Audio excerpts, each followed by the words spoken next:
Alright, ladies and gentlemen, the magic here. I'm going to be doing some more Obs casting, and then later on I'm going to be doing some actual casting of some replays of Buttery Llama, very good Zerg player in the Grandmasters League.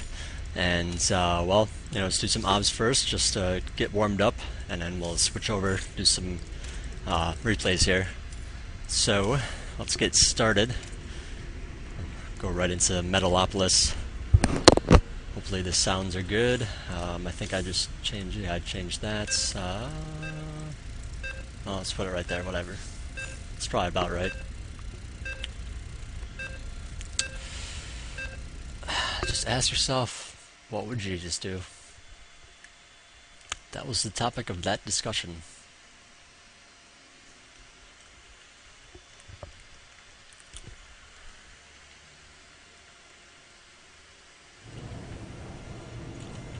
Alright, let's get this in here.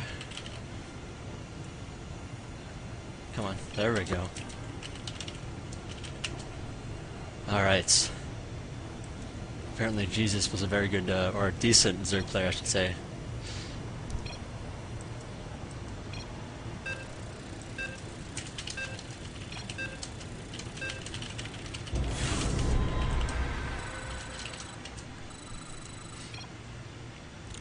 Alright, looks like we have Scorched spawning as our Protoss player, in the top 3 o'clock position as our blue-gray person, and we're just gonna bet on him, why not? And his opponent, of course, Mr. Flips, or Flips, spawning as our red Zerg player at the 9 o'clock position here. Now usually when I do Obs casting, I usually throw a little fun into there. I usually have it a little more silly, but since I'm gonna, since it's mostly for warm-up right now, before I do some actual casting, I'm just gonna do some pretty serious casting here. So right now, not much going on, of course, just overlords and drones and SEV, or not SVs, probes and pylons, I should say. First pylon going down at the usual spot, right at the wall, or right at the ramp here, so it can form a wall against Zerg.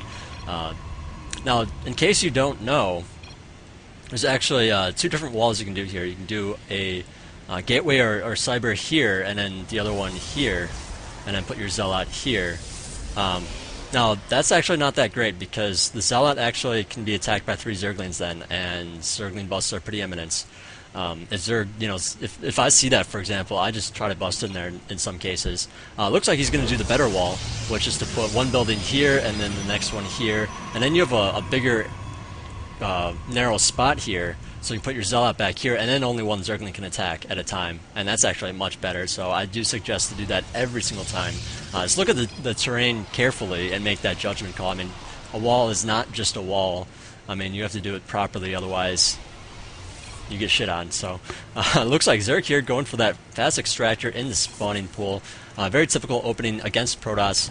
Generally you see this instead of the hatch first against Protoss, but you can still hatch first.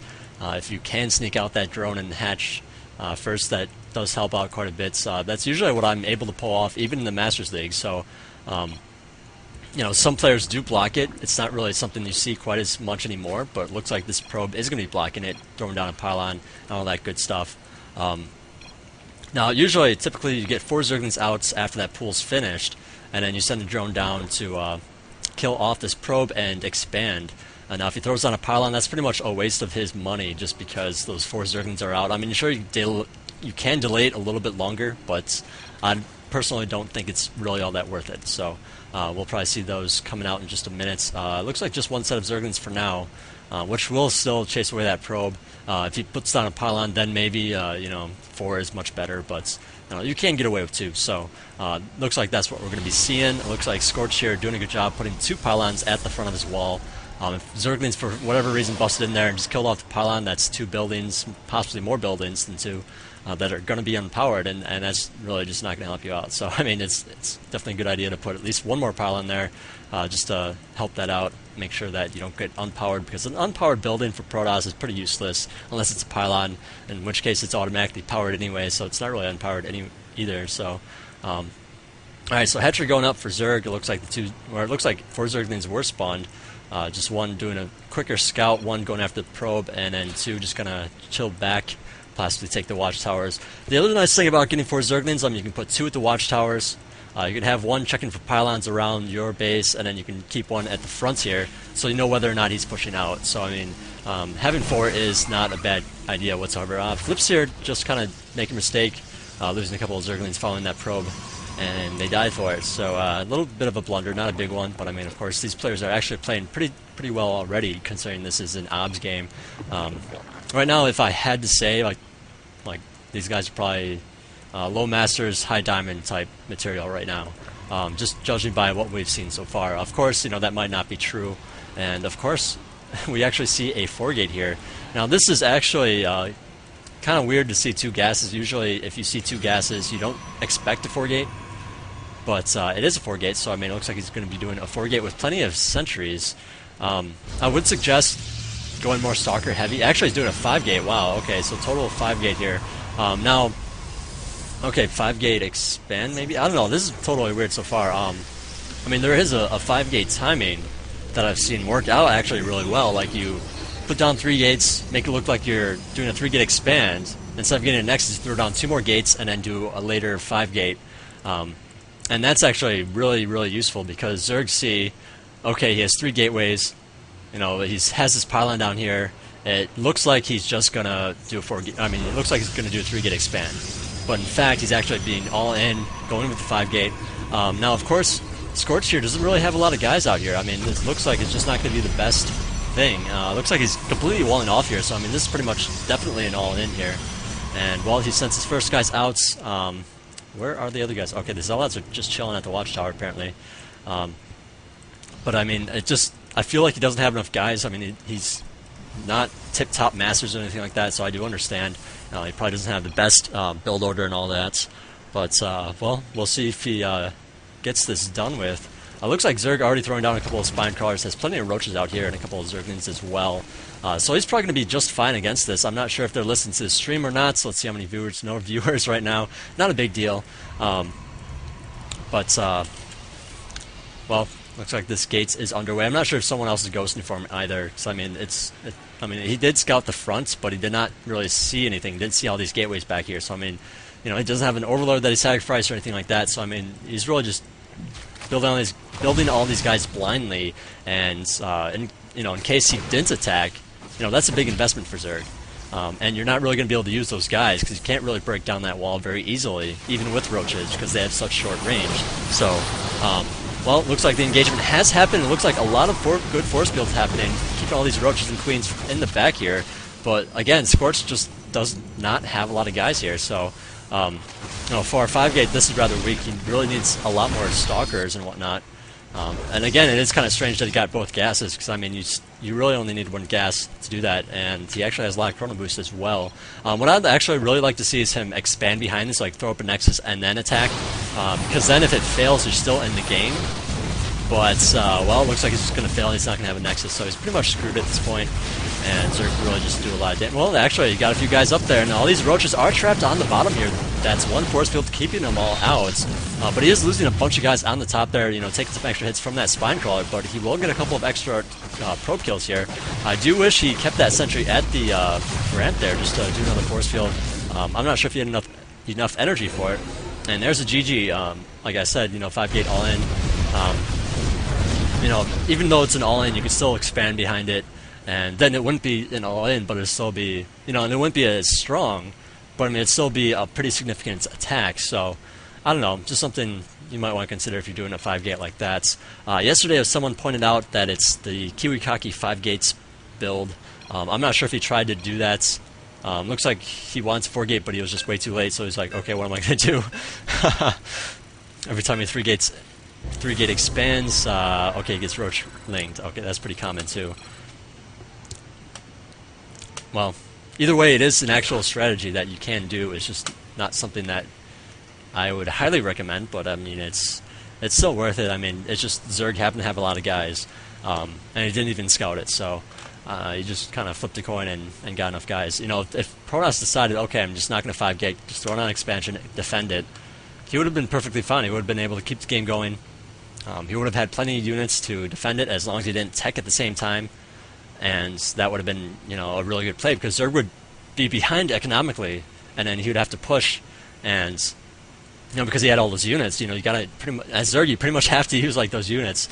I mean, I guess he could defend with it, but I mean, it's really just units sitting there then, and it wouldn't have been all that great, you know, considering that they could have been drones, and he could have had a much easier time in the late game. So, anyways, next game has started. Looks like Gangsta Goose spawning as our dark green Terran at the 12 o'clock position here, and we have our black Zerg player, Narthal. What? Nathartalotep? Nathartalotep. If I'm pronouncing it correctly, it sounds kind of Egyptian in a way. But anyways, he's our black Zerg player. He spawned at the 9 o'clock here. And while he put down the pool first, it looks like he did an extractor trick. I don't know, it's kind of...